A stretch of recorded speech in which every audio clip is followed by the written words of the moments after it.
नमस्कार श्रोते हो, इरा ब्लॉगिंग मराठी या युट्यूब चॅनलवर सर्वांचे स्वागत. आजच्या व्हिडिओमध्ये आपण ऐकणार आहात मुलगी शिकली घमेंडी झाली ही लघुकथा.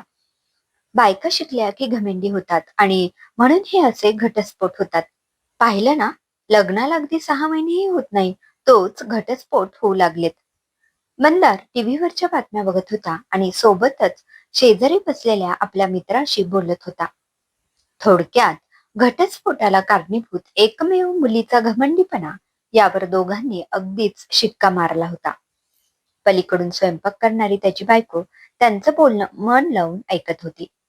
विषय वाढतच चाललेला. नवऱ्याचा मित्र अजून काही उदाहरणं देत होता. आमच्या शेजारचं उदाहरण घ्या ना. त्या बाईने नोकरी करायला सुरुवात केली.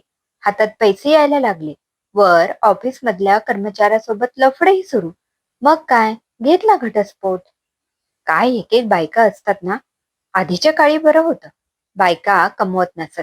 आपल्या नवऱ्यावर अवलंबून असल्याने नवऱ्याला सोडायचा विचारही त्यांच्या मनात यायचा नाही. घरातच असल्याने बाहेर माणसांशी संपर्क नसायचा आणि लफडी लांबच राहायची. किशोरीला त्यांच्या सगळ्या बोलण्याचा प्रचंड राग येत होता. पण आता बोलायला गेलं तर बघा, बायकांना मुभा दिली तर जीभ कशी चालते यांची, असं म्हणायलाही कमी करणार नाही हे तिला माहीत होतं. पण या दोघांना चांगली अद्दल घडवायचं मात्र तिने नक्की केलं. तेही बोलून नाही तर कृतीने. दुसऱ्या दिवशी सकाळी मंदार ऑफिसला जायची तयारी करत होता. एरवी तो ऑफिसला जायच्या आत त्याची मुलगी रेवा शाळेसाठी तयार होऊन बसलेली असायची. पण आज ती चक्क झोपूनच होती. त्याने बायकोला आवाज दिला, किशोरी, आज शाळा नाही का? नाही. आज कसली सुट्टी? काही नाही. मी एक निर्णय घेतलाय. कसला? मंदार हातातलं काम सोडून गंभीरपणे ऐकू लागला. रेवाची शाळा बंद करायची. काही गरज नाही शिकायची. हे ऐकून मंदार चिडला. काय बोलतेस तू? अक्कल आहे का तुला काही? खूप विचार करून बोलते मी. काय उपयोग आहे तिथं शिकून? शेवटी लग्न करून सासरीच जाणार ना ती. सासरी जाणार म्हणून शिकवायचं नाही, हे कोणतं लॉजिक? अहो, तुम्हीच नाही का काल तुमच्या मित्रासोबत बोलत होतात की मुलगी शिकली तर घमेंडी होते, मग नवऱ्याला सोडून द्यायच्या बाता करते. आधी कसं, मुली नवऱ्यावर अवलंबून होत्या तर घटस्फोट होत नसत, बरोबर ना? मंदार दुसऱ्या स्त्रियांबद्दल अवाच बोलत होता, पण जेव्हा स्वतःच्या मुलीला त्या ठिकाणी ठेवलं तेव्हा तो गडबडला. आपल्या रेवाला शिकवायचं नाही म्हणजे ती लग्नानंतर नवऱ्यावर अवलंबून राहील, म्हणजे तिला घमंड नसेल आणि घटस्फोट सारखे प्रकार घडणारच नाहीत.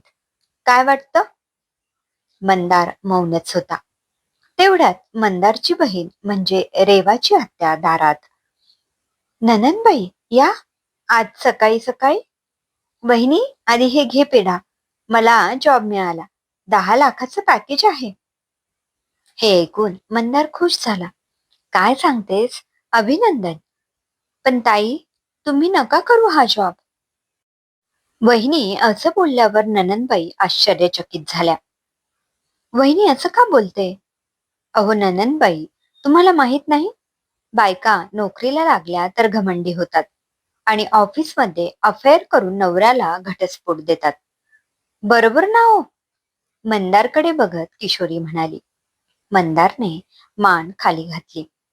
किशोरीने तिच्या नंदेला तिच्या भावाचे विचार ऐकवले तेव्हा ती भडकली आणि भावाला तिने चांगलंच सुनावलं. किशोरी म्हणाली, यांचा कोणतो मित्र त्यांच्या शेजारी राहणाऱ्या बाईने नवऱ्याला घटस्फोट काय दिला, यांनी सगळ्याच बायकांना जज केलं. एक मिनिट, दादा, तू त्या शेखरच्या शेजारी राहणाऱ्या बाईबद्दल बोलला का? हो, तीच. ननंदबाईंनी कपाळावर हात मारला. अरे दादा, ती श्रीजा, माझी मैत्रीण होती ती. तिच्या नवऱ्याचं बाहेर अफेअर होतं.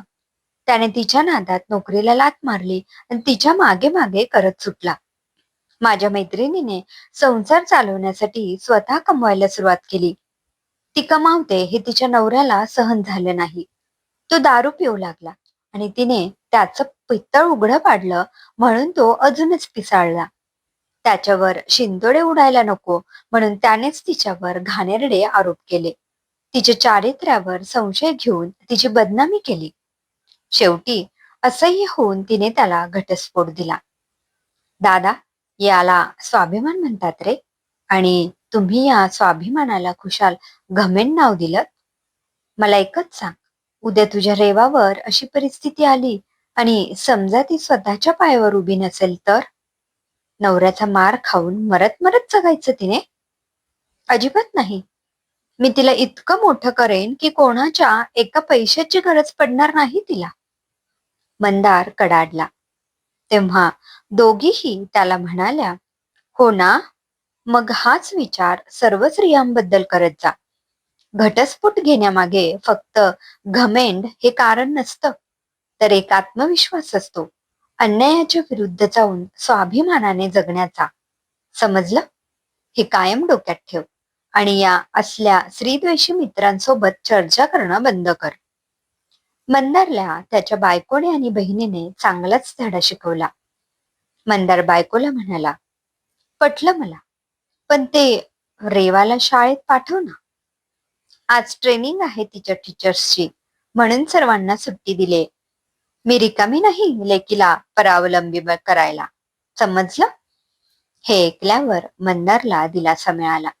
यापुढे कोणत्याही स्त्रीबद्दल विचार करताना तो आधी त्याच्या मुलीला आणि बहिणीला डोळ्यासमोर ठेवत असे. म्हणजे आपोआप त्याचा दृष्टिकोन सकारात्मक बनत जाऊ लागला. समाप्त. लेखिका मीनारा. श्रोते हो, तुमचा विचार काय आहे या गोष्टीबद्दल कमेंटमध्ये अवश्य कळवा. पुन्हा भेटूया एका नवीन कथेत. धन्यवाद.